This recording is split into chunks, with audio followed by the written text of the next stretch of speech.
नमस्कार मंडळी, तुमचं स्वागत आहे माझ्या व्लॉग मध्ये। तर आज आम्ही जाणार आहोत शिवराज्याभिषेक सोहळा साजरा करण्यासाठी मराठा समाज कुठे आहे ते।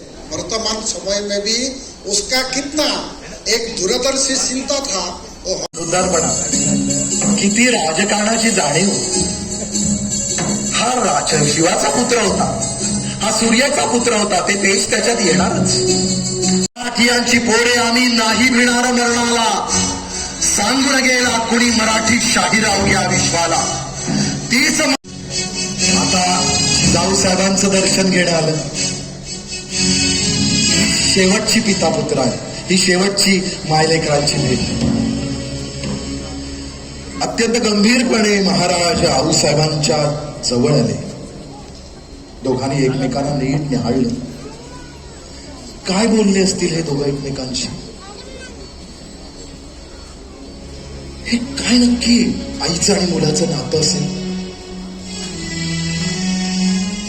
आऊसाहेबांच्या समोर महाराज गुडघ्यावर वाकले।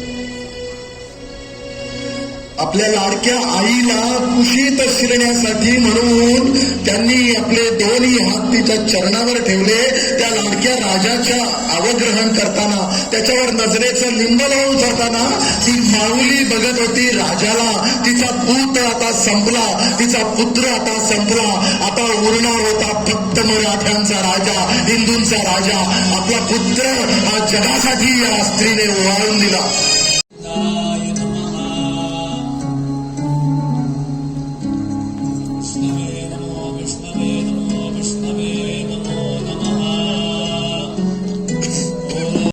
नमस्कार केला। अत्यंत धीर गंभीरपणे त्यांनी त्या सिंहासनाच्या प्रत्येक अशा कणाकणाला बघितलं आणि नंतर आजूबाजूच्या त्या भरलेल्या राजसभेला पाहिलं। ज्या सगळ्या प्रजेसाठी, पोटच्या पोरांसाठी हा डाव मांडला, त्या रयतेला, लेकरांना पाहिलं। राजसभा भरलेली होती, त्या लेकरांनी प्रत्येक जण आता या क्षणासाठी थांबला होता। राजा सिंहासनारूढ होणार, छत्रपती होणार।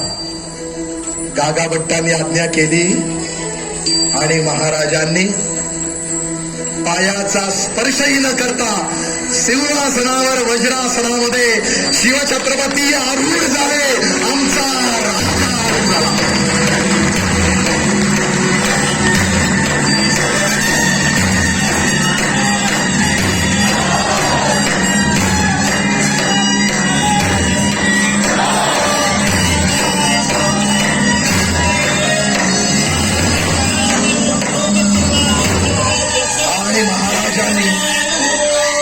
आणि महाराजांनी